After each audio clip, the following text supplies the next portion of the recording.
आज बीए पाठ तृतीय के अंतर्गत महादेवी वर्मा का एक परिचय प्रस्तुत किया जाएगा। महादेवी वर्मा छायावाद के 4 स्तंभों में से एक रही हैं।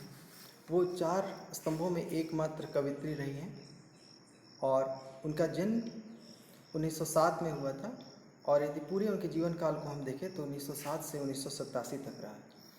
इन्होंने आरंभिक शिक्षा के बाद प्रयाग में दर्शन शास्त्र से एमए किया, यानी दर्शन में इनकी रुचि प्रारंभ से ही रही है।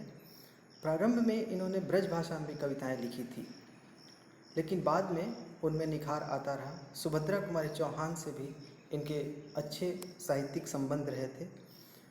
इनमें चित्रों में रुचि थी और इन्होंने चित्रों के माध्यम से भी और कई काव्य रचनाओं में चित्रों को इन्होंने प्रमुखता से स्थान दिया है। पूरे जीवन काल के दौरान इन्हें पशु पक्षियों और के अतिरिक्त अनेक जो सहयोगी लोग थे वो उनके जीवन में बहुत महत्वपूर्ण योगदान करते हैं और जो कि आगे उनके संस्मरण और रेखा चित्रों में देखा जा सकता है।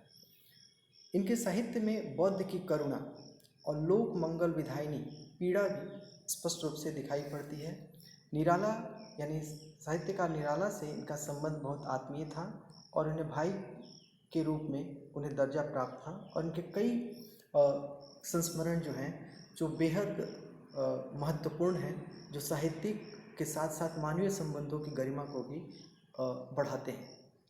इनकी प्रमुख रचनाओं में निहार 1930 में, रश्मि 1932 में, निर्जा 1935 में, शांति गीत 1936 में और 1940 में यामा मूलतः निहार, रश्मि, निर्जा और शांति गीत की कविताओं का एक संग्रह है।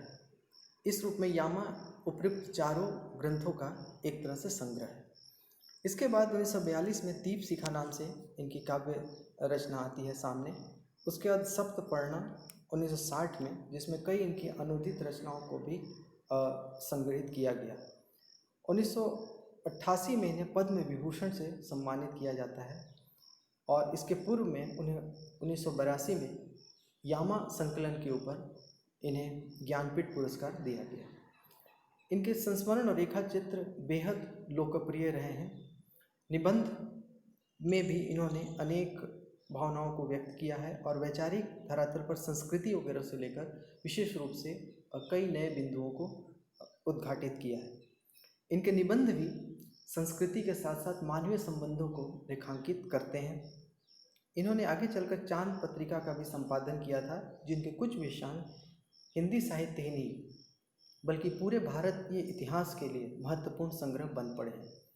और इसी सब के कारण कवि निराला ने इन्हें हिंदी के विशाल मंदिर का सरस्वती की उपमा भी दी थी। इस रूप में देखा जाए तो महादेवी का जो साहित्य है वो मूल रूप से काव्य न होकर कई अन्य आयामों को भी संस्पर्शित करता है। आगे यदि हम देखते हैं तो उनकी प्रमुख कविताओं में छायावाद की भावना दिखती है और छायावाद की प्रवृत्तियाँ उनमें काफ़ी स्पष्ट रूप से दिखाई पड़ती है। अगर हम प्रमुख बिंदुओं की बात करें तो उनकी कविता की एक महत्वपूर्ण विशेषता है स्वाधीन चेतना।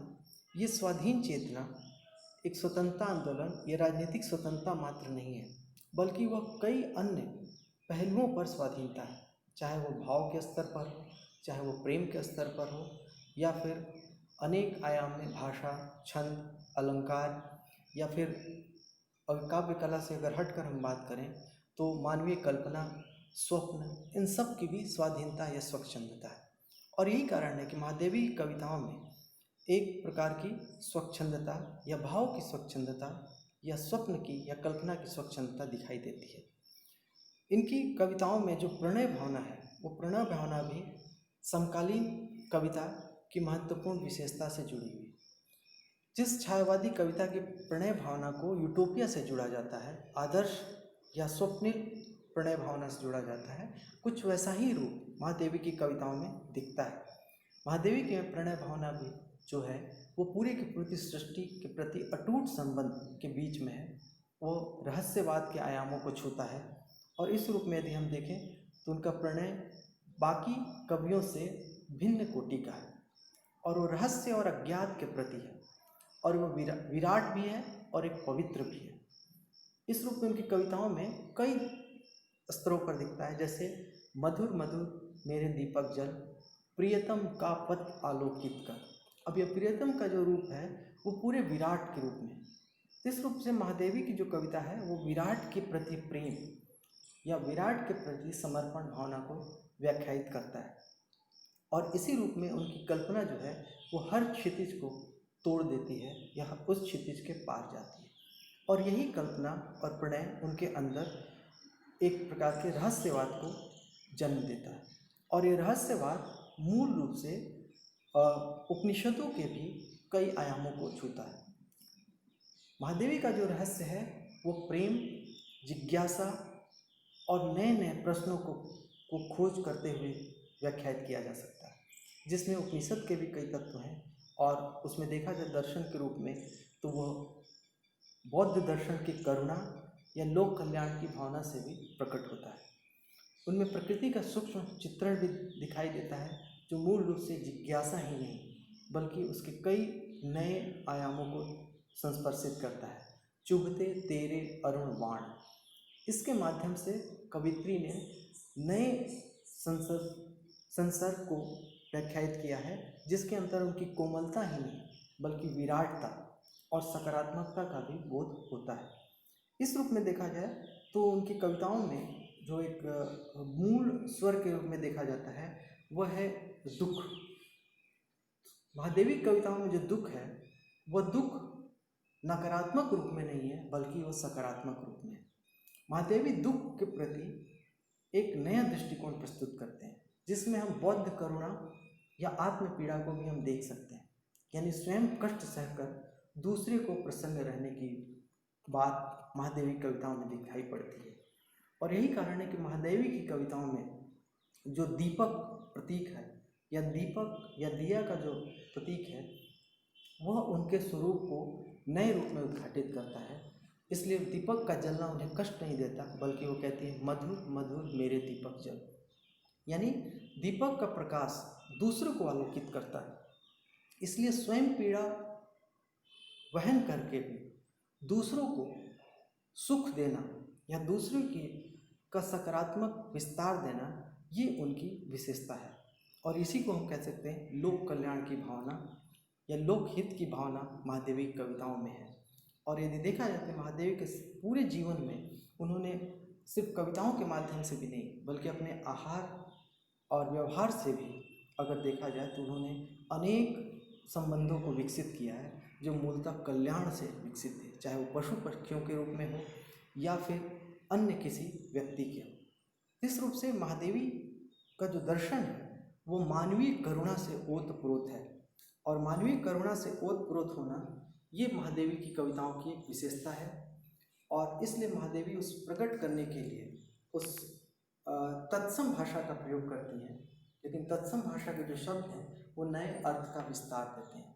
दीपक का प्रतीक सिर्फ दिया ही नहीं होता बल्कि वह एक नए रूप में दिए का जलना सिर्फ अंधकार को दूर करना ही नहीं बल्कि मानव की समस्त पीड़ा को दूर करने का भाव को व्यंजित करता है। महादेवी की मुक्त छंद की कविताएं भी एक नए रोचकता को आयाम देती हैं। और कुल मिलाकर उनकी जो कविता है वो गीत के स्वर में आती है। और यदि हम जैसे ही कहते हैं कि महादेवी कविता में गीतात्मकता है तो अनेक बिंदु उनके साथ समाहित हो जाते हैं, या फिर उनमें तीव्र भावावेग हो, आत्मा की अभिव्यक्ति हो, या संक्षिप्तता हो, कोमल कान पदावली हो, या फिर उसमें गेयता का भाव हो, एक तारतम्यता के गुण। इस प्रकार गीत के सारे तत्व उनकी कविताओं में ध्वनित होते हैं। इसलिए महादेवी के काव्य में तीव्र आत्माभिव्यक्ति और तीव्र भावावेग, एक तारतम्यता यानी एक लयता, संगीतात्मकता, संक्षिप्तता और कोमल काल पदावली जैसे गुण मिलते हैं। और इन समस्त गुणों के मिलने के कारण हम कह सकते हैं कि महादेवी के गीत मधुर बन पाते हैं। और ये गीतात्मकता उनके कविताओं में एक नए रूप को जन्म देती है। और इस तरह से महादेवी कविताएं जो हैं वो विरह या दुख को स्वीकार करके एक नए आयाम को छूती हैं। और इसीलिए हम देखते हैं कि उसमें उनकी जो प्रमुख कविताओं की पंक्तियां हैं उनमें हम देख सकते हैं जिसमें वो मधुर मधुर दीपक जल के बरा के अतिरिक्त यदि हम कहें तो उसमें मिलन का नाम मत लो विरह में चीर हूँ मैं। यानी महादेवी के लिए मिलन एक उत्सव नहीं है, बल्कि वह विरह को भी उसी आनंद के साथ महसूस करना चाहती हैं। उसे हम कहती हैं मैं नीर भरी दुख की बदले, यानी दुख की बदली को भी वो स्वीकार करती है। उमड़ी कल थी मिट आज चली, यानी एक तरह से निरंतरता, दुख के बाद सुख, सुख के बाद दुख की, दुख के बाद सुख, फिर सुख के बाद दुख, इस तरह की जो चक्रीयता है उसको निरंतर एक आशा के साथ महादेवी अपनी कविताओं में जीती हैं। इसी तरह वो कहती हैं दीप मेरे जल अकंपित, यानी निरंतर जलने की भावना, ये संघर्षशीलता, ये जीवटपन भी महादेवी की कविताओं में आता है। प्राणों का दीप जलकर करती रहती दिवाली, तो ये प्राणों का दीप जलाकर दिवाली का उत्सव धर्मिता, ये भी महादेवी की कविताओं में हम देख सकते हैं। और बीन भी हूँ मैं तुम्हारी रागनी भी, इस तरह की समर्पणशीलता, आत्मीयता के भाव भी महादेवी की कविताओं में मिलता है। इस प्रकार हम देख सकते हैं कि महादेवी की जो कविताएं हैं या महादेवी की काव्यगत विशेषता है, उसके मूल में जो करुणा है वो अंतर्धारा की तरह व्याप्त है, जो अपनी गीतात्मक शैली में पाठक को सहज ही आकर्षित करती है। और यही कारण है कि महादेवी को आधुनिक युग की मीरा भी कहते हैं, कि उसमें दुख है, दर्द है, लेकिन एक जीवन के जीने के प्रति एक उत्सव भी है, जीवन को जीते हुए उससे संवेदनशीलता के साथ महसूस करते हुए एक सकारात्मक सोच प्रस्तुत करने का भाव भी है। इसलिए निश्चित रूप से महादेवी की कविता हिंदी साहित्य की एक धरोहर बन पाती है। अगले में हम किसी अन्य कवि के बारे में बात करेंगे।